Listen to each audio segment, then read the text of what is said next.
Praise the Lord. ഒരിക്കൽ യേശു പടകിലിരുന്ന് പുരുഷാരത്തെ ഉപദേശിക്കുകയായിരുന്നു. സന്ധ്യയായപ്പോൾ ശിഷ്യന്മാരോട് നാം അക്കരയ്ക്ക് പോക എന്ന് പറഞ്ഞു. അങ്ങനെ യേശുവും ശിഷ്യന്മാരും ആ പടകിൽ തന്നെ പുരുഷാരത്തെ വിട്ടിട്ട് അക്കരയ്ക്ക് യാത്രയായി. ആ യാത്രയിൽ വലിയൊരു ചുഴലിക്കാറ്റുണ്ടാകുകയും പടകിലേക്ക് തിര തള്ളിക്കയറുകയും ചെയ്തു. ആ സമയം യേശു അമരത്ത് തലയണ വെച്ച് ഉറങ്ങുകയായിരുന്നു.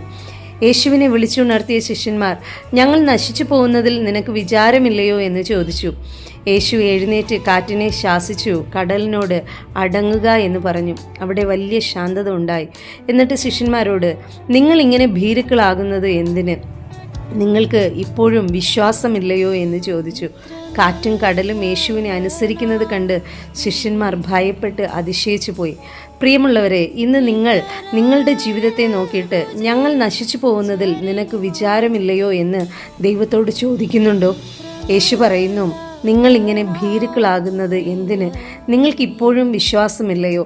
എത്രയോ പ്രതികൂലങ്ങൾ, പ്രയാസങ്ങൾ, പ്രശ്നങ്ങൾ, പിടിച്ചു നിൽക്കുവാൻ കഴിയാത്ത സാഹചര്യങ്ങൾ ജീവിതത്തിൽ വന്നപ്പോഴും യേശു നിങ്ങൾക്ക് വലിയ ശാന്തത നൽകിയിട്ടില്ലേ?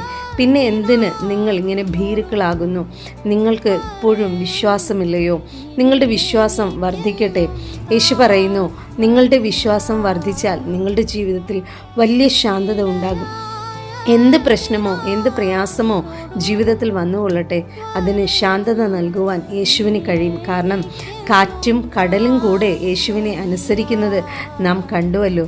അങ്ങനെയാണെങ്കിൽ നമ്മുടെ ജീവിതത്തിലെ പ്രശ്നങ്ങളെ മാറ്റുവാൻ, നമുക്ക് ശാന്തത നൽകുവാൻ യേശുവിന് കഴിയും. പക്ഷേ ഒരു കാര്യം, നമ്മുടെ ജീവിതത്തിൻ്റെ അമരത്ത് യേശു ഉണ്ടായിരിക്കണം. നിങ്ങളുടെ ജീവിതത്തിലേക്ക് യേശുവിനെ ഒന്ന് ക്ഷണിക്കാമോ? യേശുവിനെ വിശ്വസിക്കാമോ? യേശുവിൽ വിശ്വസിച്ചാൽ നിങ്ങളുടെ ജീവിതത്തിന് ശാന്തത നൽകുവാൻ യേശുവിന് കഴിയും. നിങ്ങളുടെ വിശ്വാസ ജീവിതം വർദ്ധിക്കട്ടെ. God bless you. ആമേൻ.